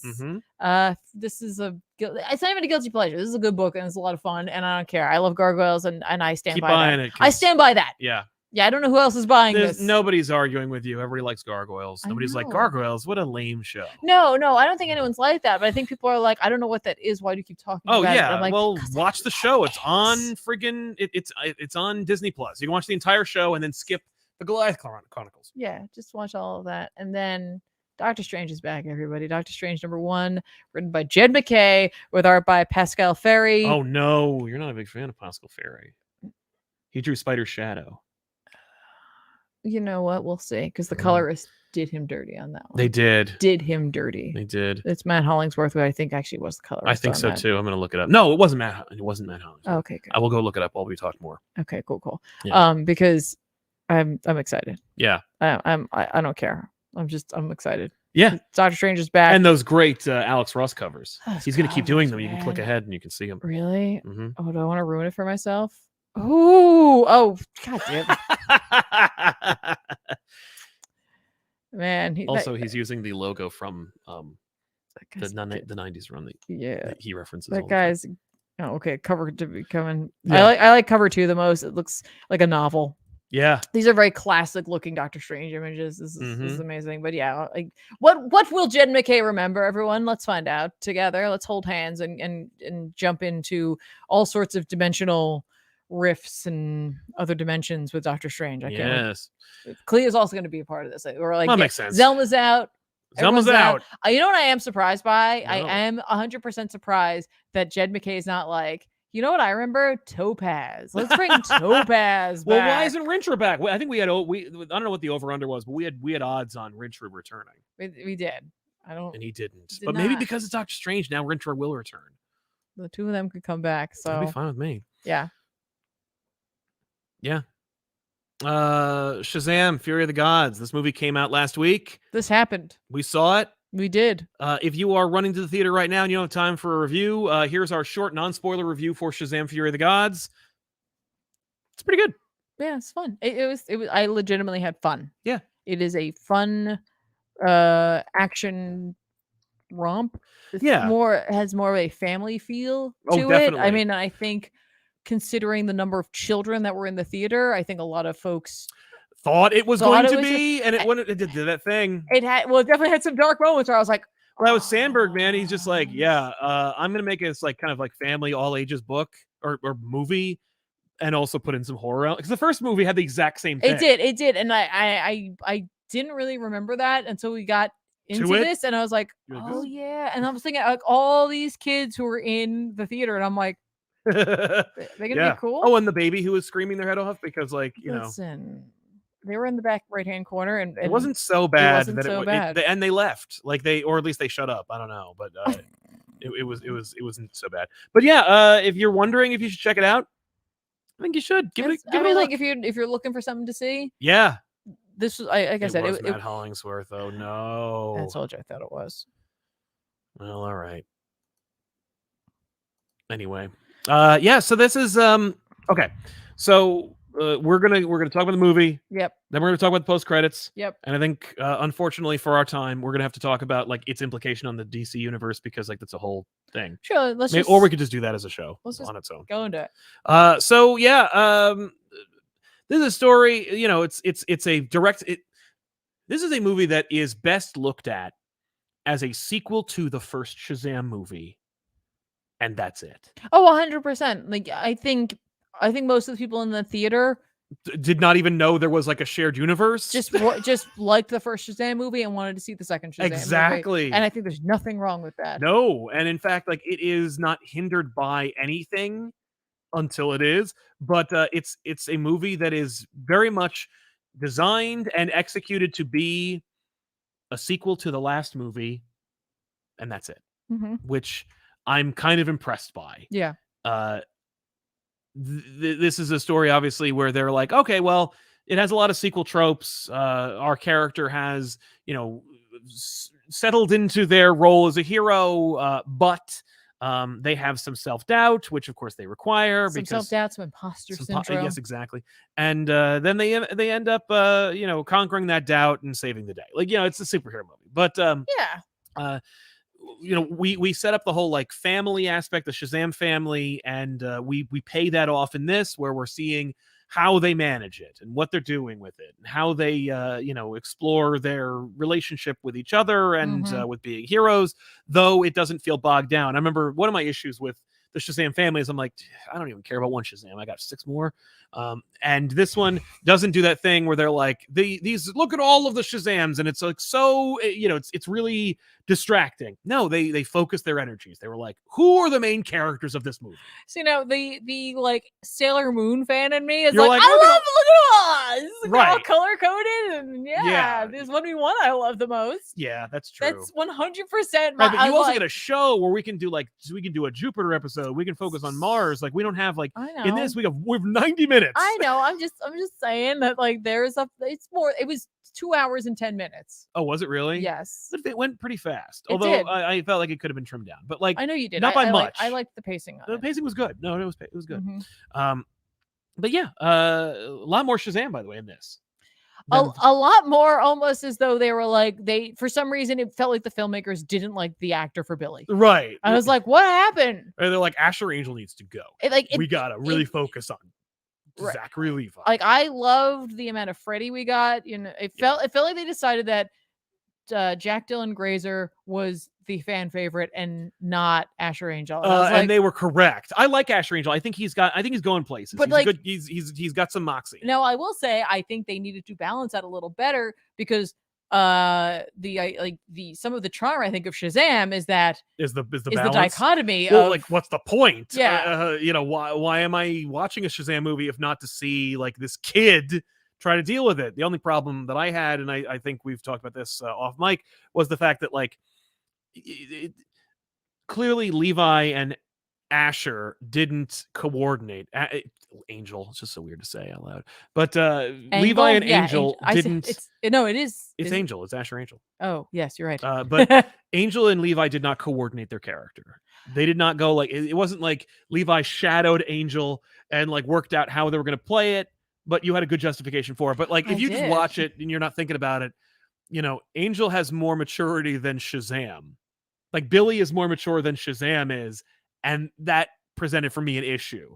But you had a good I did, and pitch for that. And my pitch was that, because they set up at the beginning that, he's doubting. He's got a lot of doubt, and he's dealing with a lot of like loss. And I really appreciated that he didn't just get over it. Yeah. I mean, the kid had a rough childhood. Right, exactly. Right? Very rough childhood. And just because you get superpowers doesn't mean that it's over or that you're better. Yeah, right. And so he's very afraid of people leaving him. Clearly, he's like especially trying to hang on instead of just pushing away. He's trying to just desperately, not let them go. Right. So it felt like to me when he's Billy. Yeah. He's trying to be a cool 18-year-old. Right. He's like he's growing up. He's trying to be like more of like, it's everything's cool. I'm totally fine. I'm literally a bundle of nerves, and I'm worried all the time. But I gotta be cool. I gotta be totally fine. But when he's Shazam, I feel like he has more confidence, and so his neuroses come out a little bit more. Yeah, they can't help but present themselves because he feels more comfortable, because he feels more powerful, and so he almost lets his guard down a little bit. Yeah, that's true. Yeah, and so he acts a little more immature because he's just like, nah, but like because I'm invincible and I can do whatever. Yeah, like, nah, come on, guys. Yeah, right. Nah, that was where I'd buy that. I saw that. I don't know if it was the intent, but that was where I immediately thought there's of. room for that. Yeah. Obviously they are attacked by the gods. The idea is that the acronym is not just it's not just a name. These powers that come from somebody, Mm-hmm. and they have a whole plot about like what happened to the gods and how they were like basically just like broken down into powers that are. Oh no, it's directly Atlas. Right. This is all about the daughters of Atlas. Yes, exactly. And how his power was stolen. Mm-hmm. And it really screwed over their realm. Yep. In particular, these women. Mm-hmm. And they want their power back. And I really liked it that it was kind of nebulous initially. Yes. I was like, that sucks. Right. Yeah. Right. And then you get to know the three of them, and you've got Helen Mirren, you got Lucy Liu, and you've got where is the other girl's name? Oh yeah. This is Rachel Ziegler. And what I like about them is the three daughters of Atlas, mm-hmm. and I don't know a whole lot about Atlas's lineage, so I'm No. not going to try to dive into that mythology. But often in mythology, when you see three women, you see a younger, a more like middle-aged woman, and then an older woman, right? That iconography shows up a lot. So I kind of like the three of them in the role, because Lucy Liu looks forever young. Yeah. So it was just kind of cool to have that. But very much, three different styles of personality, and drive for this. And, Lucy Liu coming out more as more villainous, but in the way where it's just like villainous because misunderstood, villainous because wants redemption, villainous because driven to this in a sense. Helen Mirren, I thought, did a good job. I appreciated seeing her donning a like costume, this armor, very theatrical looking, with the lines that she had. I thought she did a very nice job. I liked her role is meant to be somewhere in between. Yeah. Like almost matriarchal, but more, well, they're sisters. Yeah. Supposed to be the more level-headed, trying to take in all sides, but at the same time, like initially like siding with Lucy Liu's character. Yes, that's right. I thought, was it Rachel Ziegler? Is that who played Anthea? I thought she did a nice job. She was fun. From the get-go, I was like, oh, she's one of the sisters. Right. But initially, I actually thought she was younger Lucy Liu. I was like, oh my God, they're doing a Shazam thing themselves. Yeah. But no, it just turns out she's the third sister. I was like, oh, okay, cool. Yeah, she's fine. She didn't really blow my mind, but I thought she was cute. She was cute. I thought her chemistry with Grazer was really good. I agree with that. I don't think that I've seen much worse young actors, and I didn't find her bad or grating. I was just like, I was very aware she was acting. Well, I feel like so. But she's also playing a dual character. When she's playing, but she's also playing like a Greek god or a goddess. And I always find that sometimes they lean into the like strangeness with them, that they're not quite human, and so they act differently or strangely because they're viewing our norms and our world from a very different perspective and through different eyes. Like Lucy Liu's very detached. Yes. And I kind of like that. Yeah. Because like she is really just there because she's like rage incarnate. Exactly. It turns out. And I'm like, oh, okay, cool. Yeah.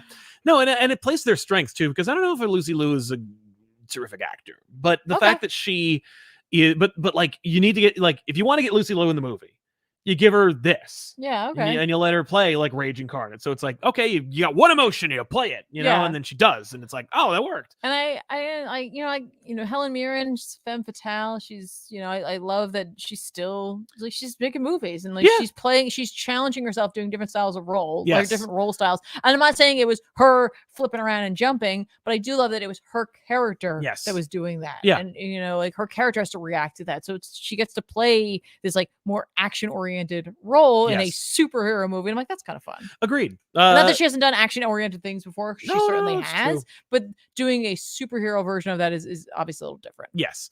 Obviously, Freddie was the co-protagonist of this movie. You got Billy, who's more or less working through his, I'd use a very diminished version of the word trauma of his life. And you got Freddie, who is dealing with like his place in the world and where he belongs and his relationship with his family and all that stuff.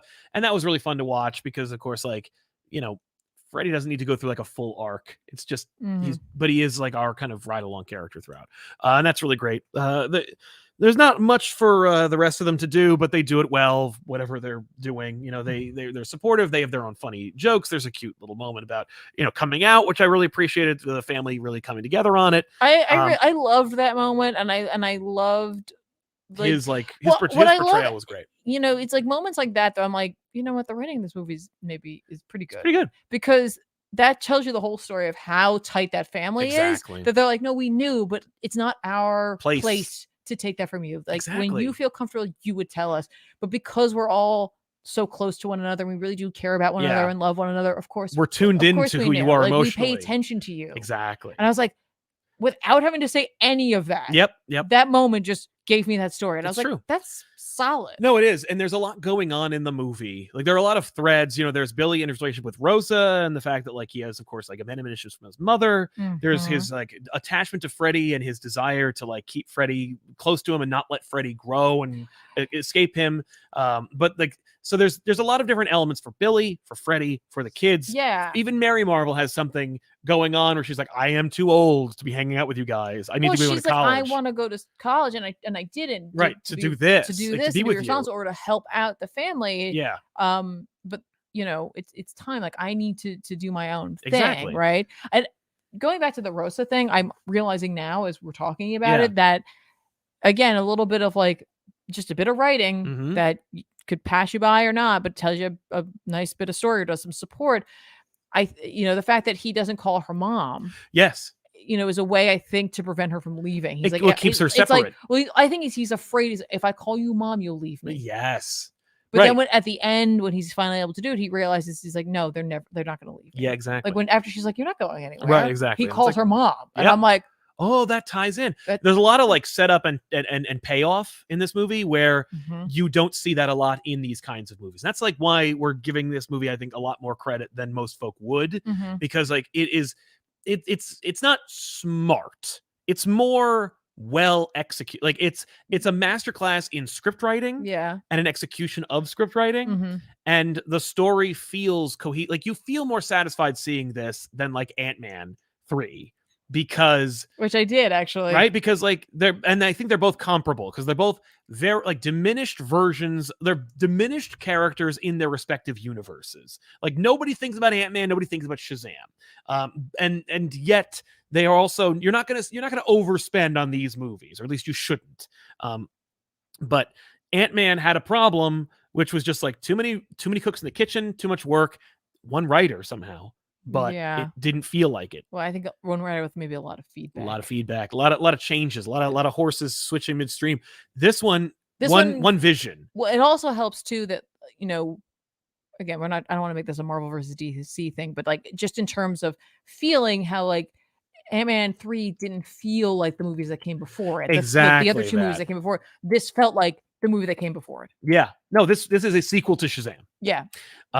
So overall, you know, everyone was great. I honestly nice like the Shazam family quite a bit. Ross Butler, who plays the adult version of Eugene. Yeah. I think he does a great job. Yes. I think he and his younger counterpart are very much in sync. Darla, same instance. Oh, Darla is very much a scene stealer. Yeah, she's both of them. Yeah, both versions of her.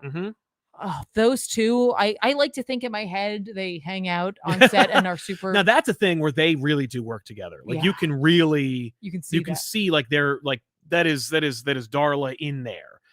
Also the Wizard returns and they're just like whatever, and I'm like it's fine, who cares? I just wanted to, you know what, Hansu doesn't really get a lot. No, we did make a joke at the end because he shows up at the end, like he's in the movie, he's throughout the movie, but like he shows up and he finally shaves that beard. And we're like, oh, look, it's Papa Midnight. No, you made that joke. I was like, what? You're like, okay, I'm leaving and I'm going to go create an antiquities bar.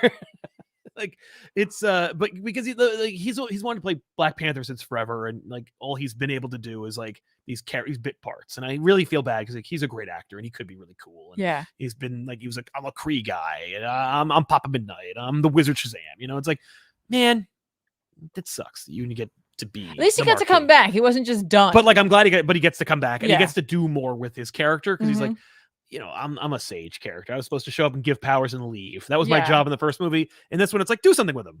Like, and you know what, they do, and it's fun, and he gets to team up with Freddy, with which Freddy, is really and I got to cute. tell you, like that's a pairing I would not have Wouldn't have created. but Yeah. like I got it. They again, good chemistry. Like Yeah. they just worked well together. Yeah.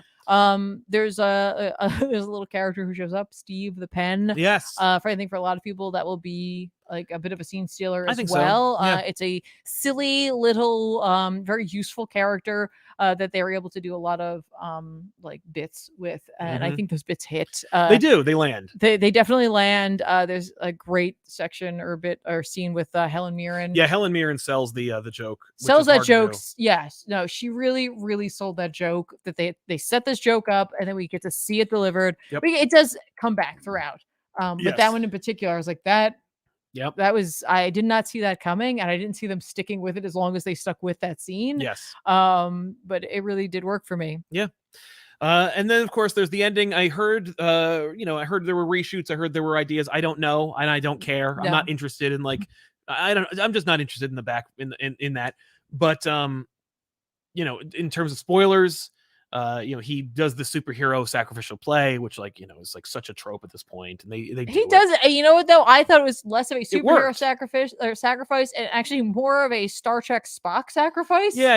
Or that makes Star sense. Trek Kirk, depending on which Star Trek timeline you're in. prefer. But they've had that feeling. Yeah. Trapped behind, the hands up against the thing.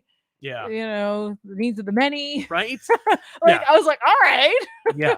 But he dies and they bury him, and then they go the whole nine. I was like, Yeah, you know what though, they could.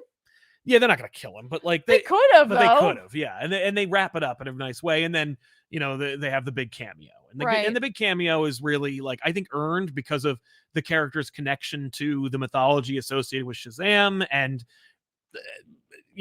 again, I say this and I stress this as we go forward throughout the discussion, that this is very much a movie that is a sequel to Shazam, which took place in the universe that you were watching when the first movie was made. This makes no attempt until the post-credit scenes to make any sense of it. It's just like, if you watched Batman vs Superman, you watch Man of Steel, you watch Justice League, you watch this.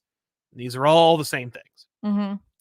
But Gal Gadot's Wonder Woman shows up. I was gonna say Wonder Woman's theme song shows up. Big time. And then Gal Gadot shows up. Yes, Wonder Woman's theme song, because they're just like any excuse to use that. I love it because the Shazam theme is, there's the score for that movie is, it's adventurous feeling. There's youthfulness. There's some hope. There is some Greek grandioseness to it, right? Like you get that feeling of mythology. There's a lot, and then her theme just cuts through it, and I'm like, it was kind of great, and it's still a great theme. I love that theme. Yeah.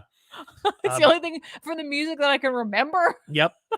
But she shows up and she saves the day and she resurrects Shazam, and he makes his he makes a shot and it doesn't land, and then and that, to be fair, had been a thread throughout. Yes, and I didn't see the trailers. Apparently it was in there. I didn't see it. I missed it. And if so, it may not have been that. It might have been the other thing. Yeah, because there's we see Wonder Woman earlier, but in that way we saw Superman. Yes, and they do it twice. They in the sequence where Shazam's talking to Wonder Woman, it is a bait and switch where it's from the neck down, then they pan up and it's the wizard using Billy's dreams to communicate with him. So Billy obviously is dreaming about dating and hooking up with Wonder Woman. And that's it was played for laughs, and it does a nice job.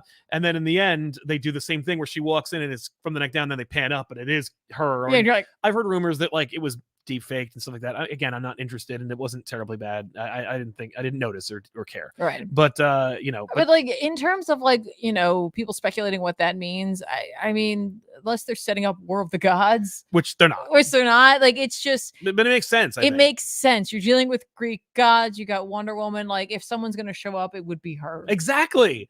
No, and I've heard rumors that they were going to use Hawkman or somebody from the Black Adam movies, and I'm like, why? That wouldn't even. It makes more sense for it. She has a direct connection to the lore. Yep, and to the character, to the character and his desires or designs on her. So that was fun. And it was a cute little moment, and it wraps up, and then everybody gets their powers, and the end of the day. Yay. This movie does a lot of setup and payoff. Yes, it does. A lot of setup and payoff. It's the complete opposite of the unicorn plushie from Suicide Squad. Oh yeah, where it's here's this thing, It never comes, and then it never comes just back never up. shows back just a up. But thing. like the chat just reminded me of the firing fiddle. Yes, The violin. The violin, yeah. Like we see it, we're like, it's just it's a joke. You think it's a one-off thing, whatever, and then it comes back, and you're Right. like, huh. Yeah, and that is throughout. Yeah, but it is. Listen, guys, this is lighthearted. This is a lighthearted movie with minor, like it's some goofy. It is deliberately made to be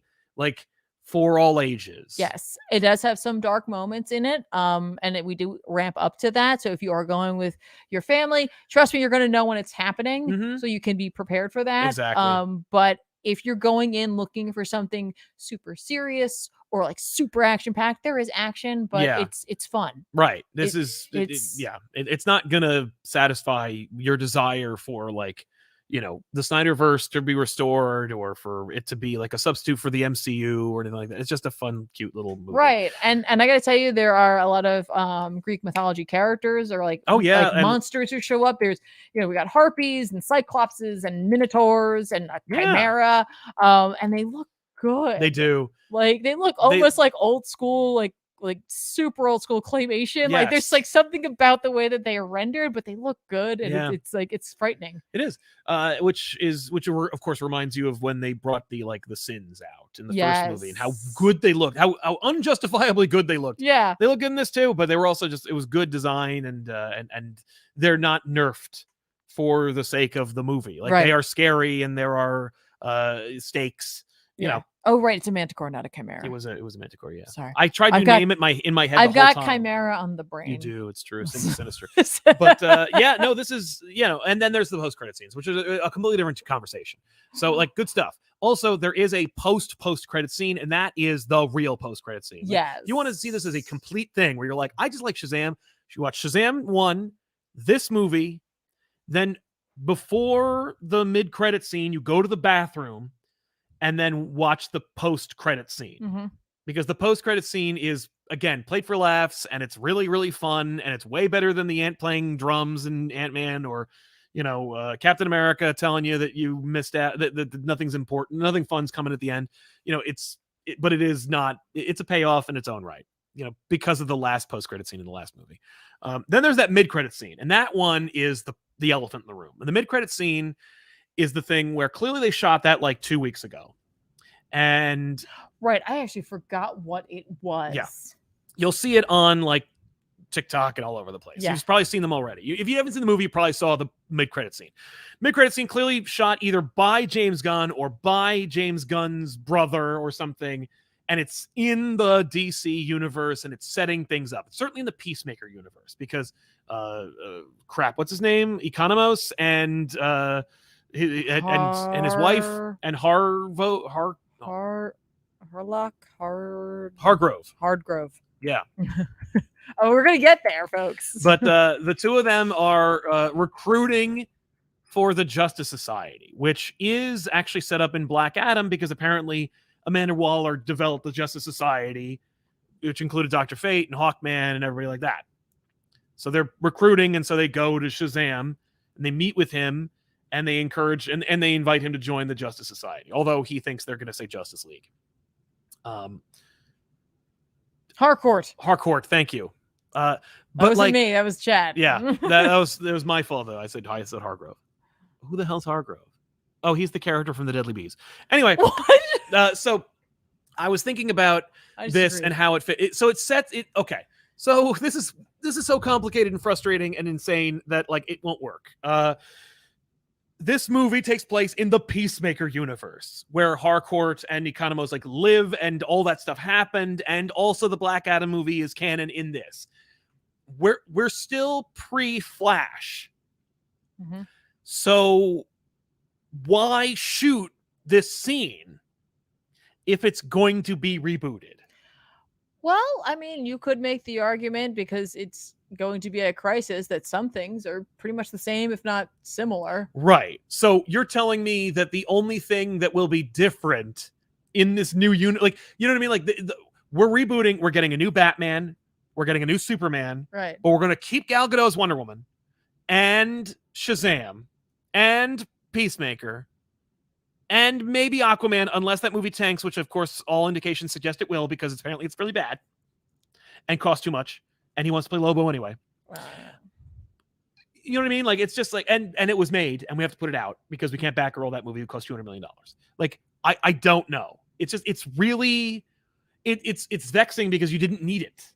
You didn't need this post-credit scene that connects it more. Maybe they had something else in place and they needed something, so they just did this. But it could have been a scene with Flash in it, and they were like, we can't put Ezra Miller in this. Flash could have been, because they don't name drop Flash, but they do reference Flash. It's the first superhero they reference in the movie. It could have been like, it could have been Henry Cavill again. Yeah, it could have been Dr. Fate. It could have been Black Adam. Like, yes, you know what I mean? Like, it could have been anything that they're like, no, we can't do that. Yeah, and it's easy to get those two. Yeah. So it could have just been something else. Right? I don't know. But it's really weird. It was a really weird scene. It was a fun scene. It's a cute scene. It actually fits tonally with everything else, but just like, but what are they doing here?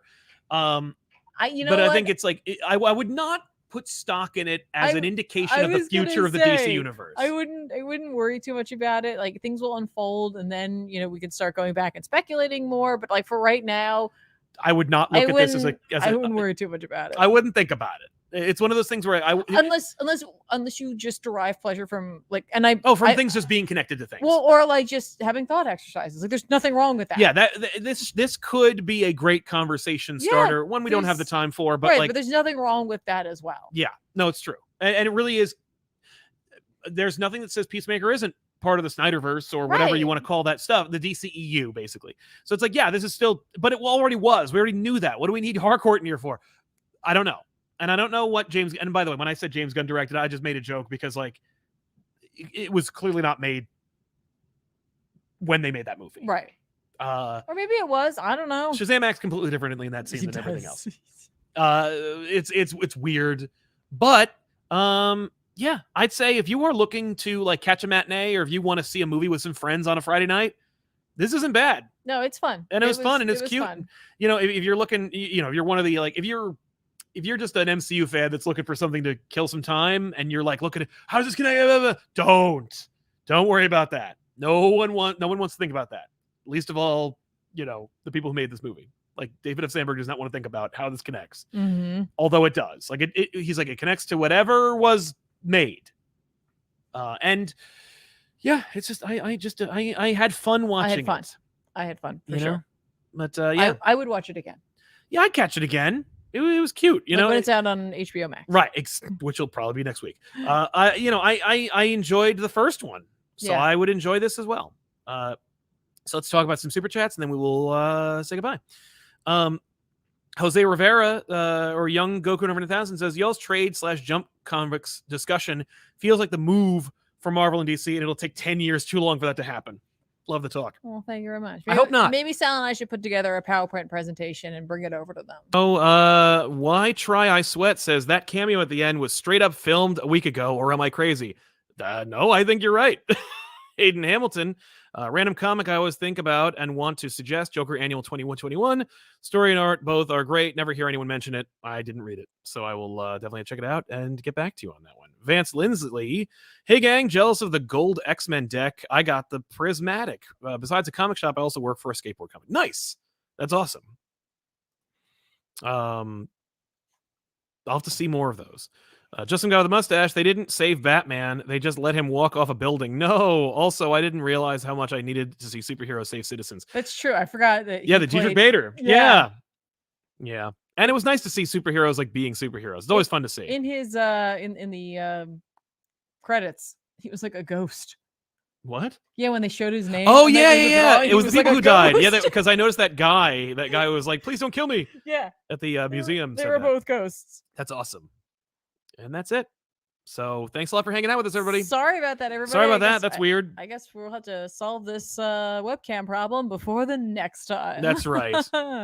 So stay tuned next time for another episode, but also tomorrow check out my show with Josh Williamson. And if you like this format, you can check out our podcast. That's right. Elseworlds Exchange and Off the Rack are both on Spotify and Apple Podcasts and whatnot. If you just want to imagine what we're doing. Yeah, you never know. Ooh. And I'm not going to do anything illicit because this camera I just turn on. You never know. Aha! But all All right, everybody, stay tuned for Chris, and we'll see you guys next time. I'm Sal. I'm Tiffany. So long, everybody. Bye-bye. Bye.